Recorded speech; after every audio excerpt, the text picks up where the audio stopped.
Hi, I thought I'd do a little bit different video today. This is a memory video, just to get away from the depression, anxiety a little bit. Um, I mentioned before in some of my videos I worked at Circuit City. I wore this shirt, and there's a graphic up the front. If you don't know, Circuit City was one of the top electronic stores in the U.S. at one time. When I first applied there, I believe it was '98. I was a customer service rep. I got hired on as that. And some of the stories that I'm going to give you is just some things I can think of that was kind of funny at the time. Most of it happened while I was in customer service, of course, because dealing with customers is usually the funniest thing. I wore a lot of hats at Circuit City. At first, I was, like I said, customer service.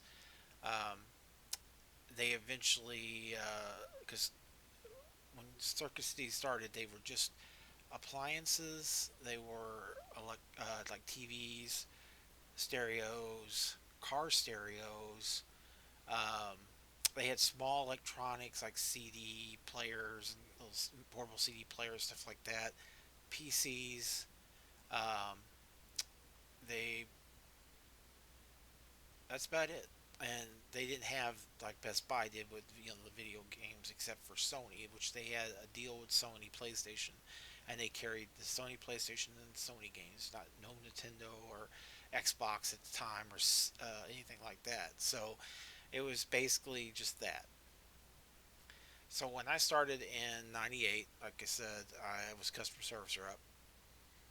Some of the funniest things that happened in there that I thought was kind of interesting was the first thing is being a new guy, you always get haggled.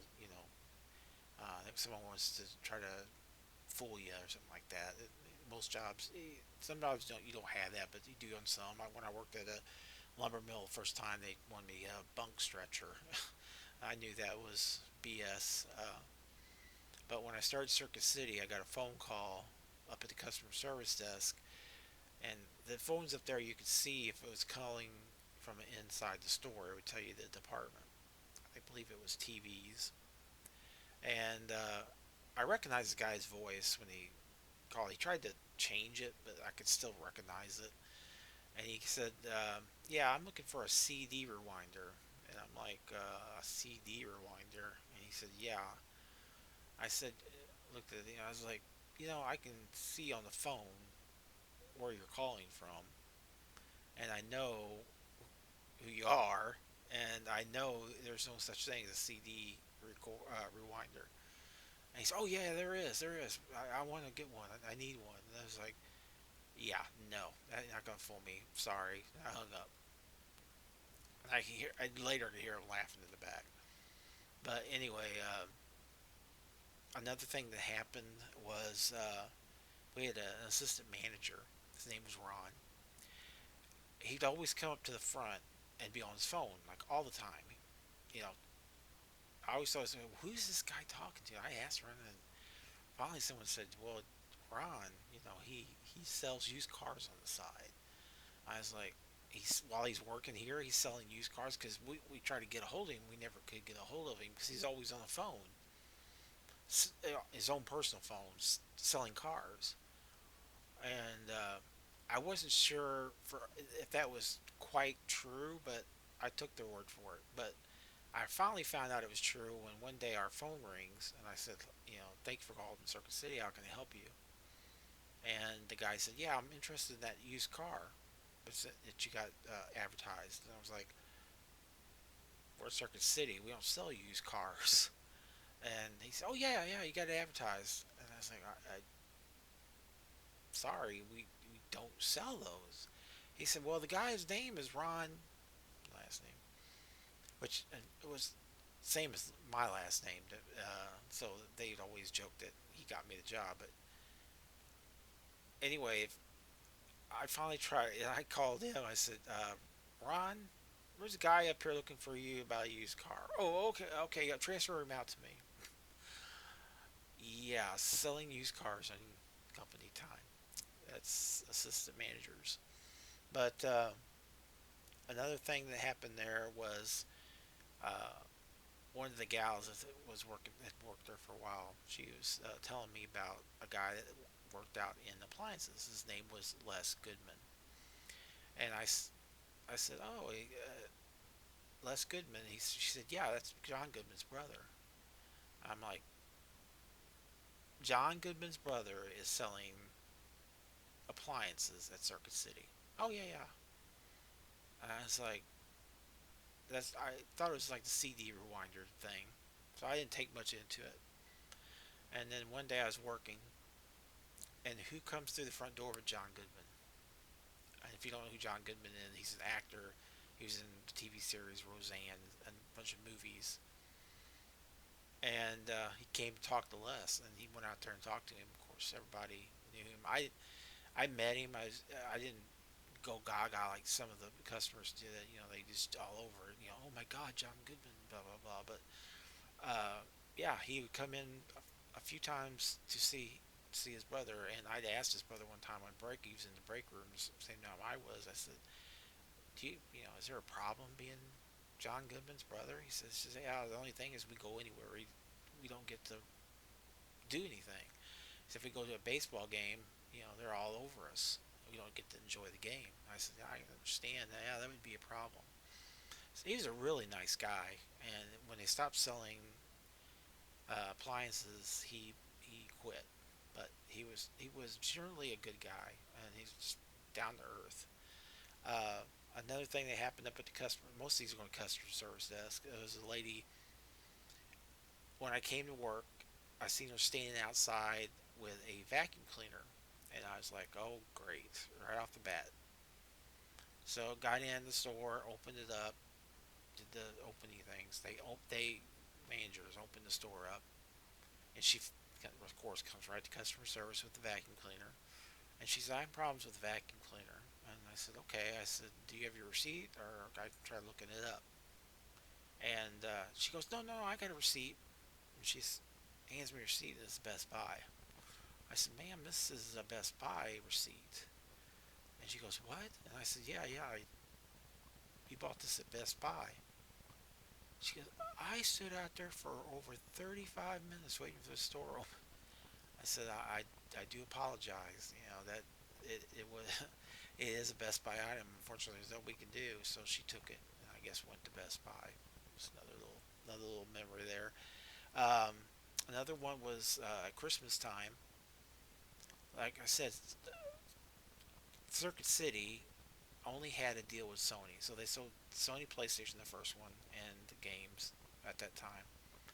And a lady called wanting a Pokemon game or Pokemon that she's seen in the paper as Pokemon Yellow for the Game Boy back then. And I said, "Man, we don't carry Nintendo products, just Sony." "Oh yeah, it's in your paper, it's in your ad." I said, "Well, no, we our ad doesn't have it because we don't carry those. We don't carry any Nintendo products at all." And she just kept arguing with me, and she said, kept saying it was in your ad. I said, "Man, we don't have it." And finally, she got mad and she hung up. And so anyway, I went back to the back to tag and fill out items for stuff that was going back to the where they repair, because Circuit City did warranty repairs. And the one gal that was working with me came out and said, "There's a lady that keeps calling and saying about a Pokemon game." And I said, "Yeah, I know. I've talked to her." And she goes, "She just keeps calling about it." And I said, "I'll tell you what. If she calls again, you tell her she come down to the store. If she finds that Pokemon game in this store at Circuit City, it will be free of charge." I don't know if she called back. I forgot to ask, but didn't hear anything more about it. But anything that was one of them. Um, there was a time I had a guy come in wanting to return a phone that was past. It was past warranty. It was 2 years old. Wanting to return it, couldn't return it past 30 days. Couldn't repair it past the warranty. And I told him all that. I said, "I'm sorry, there's nothing we can do on it." And he just kept arguing. So finally got a manager up there. And manager basically told him, that's one thing I liked about manager stuff. They stood by their, it wasn't like Walmart where you tell them something, you tell a customer something and the manager come up there and tell them something different. No, managers at Circuit City at that time came when we told a customer something, they stood by us. They said, "Yep, it's a 30-day return, whatever."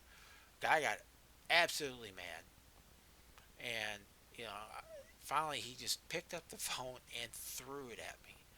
I dodged it. Fat guy dodged. Uh, the manager said, "Grab the phone, give it to him." Said, "You get it out, or we calling the cops." So finally, he got out cussing all the way out the door. That was another thing. Trying to think.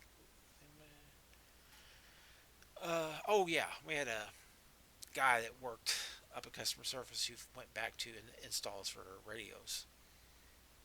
And one night I was working, and I seen a bunch of flashing lights outside the door, and I was like, "What's going on?" We were near the interstate. I thought the cops had pulled somebody over, and they pulled over their lot. But later, the guy that used to work in the installation department came up, and he said he was really shaken. And I said, "What happened?" And he said, I just got done installing a radio on a truck, and I heard a knocking on the bay door." And the guy, he says, "I went, opened the door, and there was a gun pointed right at my face." And it was, the cops there about the stolen vehicle, and they weren't there. The people stole it, just dropped it off and left. They paid by check, which I found that out, but stolen checks. Um, because they had stolen the truck, and immediately, I guess, as soon as they stole it, they came and put a radio in it, which is the weirdest thing I've ever seen. And so the checks weren't stopped yet, so they was able to pay by check, and they had the stereo installed. What happened after that, I'm not sure. I don't know if they ever caught the people that stole the car or what. I forgot to ask if they took the radio out, but that was pretty funny, but it was scary for the guy that was in it. So that was another story from there. Um,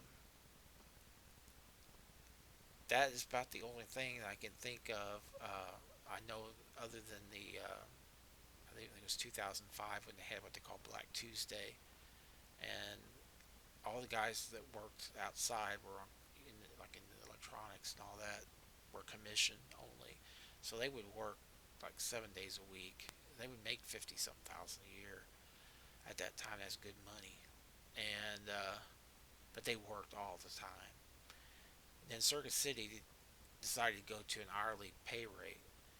So all these guys who worked their butts off and sold all this stuff wound up, if you what they did, if you were at a certain level and you made a certain amount of money, they fired you. So if you were below that, so you weren't a great seller and you were below the line and didn't make a lot of money on commission, you kept your job and went to an hourly rate. Of course, that didn't sit well with guys who got fired, so they went to Google and started telling people how to steal from Circuit City and get away with it. So they were basically posting everything they could on how to get get stolen goods from Circuit City without getting caught. Um, I know the other memory I have working out there, I was the department head when they put in video games and music later.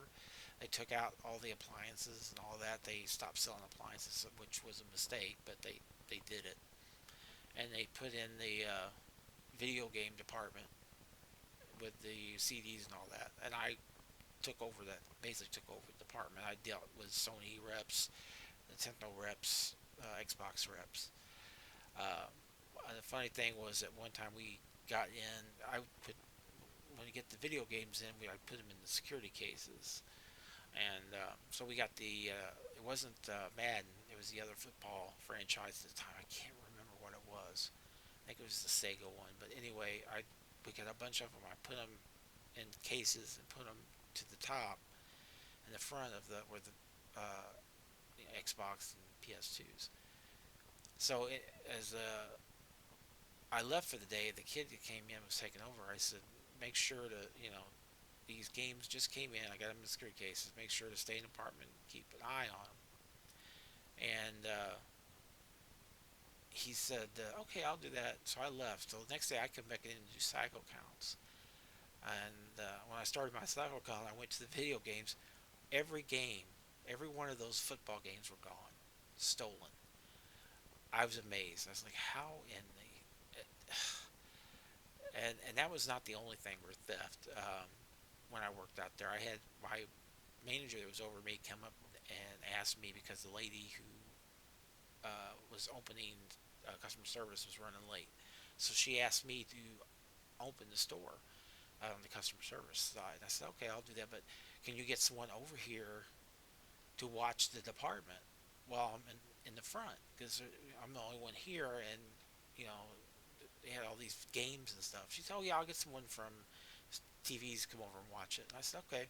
So I went up to customer service and opened it up and everything. And while I was working, I turned around and I saw two guys walking out the door with, at like I said, this is at that time, PS2s and Xbox and games packed on top of them. Right, walking out the door. Uh, I ran to the door. I didn't try to stop them because you're not supposed to. I was going to try to get their plate. Went out. They had their plate, you know, with with a paper over it so you couldn't read it. And they took off. So we were near an interstate, so they were able to get gone. So we lost all that game systems and games. And I told my manager, I said, "We just had a bunch of games stuff walk out." "Oh, oh no, yeah, that's bad." And the thing about retail is, at the end of the year, they started griping about theft because they lost money, and I was like, "What? There's a reason you lost money." Just like the fact that I tried to convince them to put the game systems in the back and just put, like, like an empty box in the front so they could, you know, not get stolen.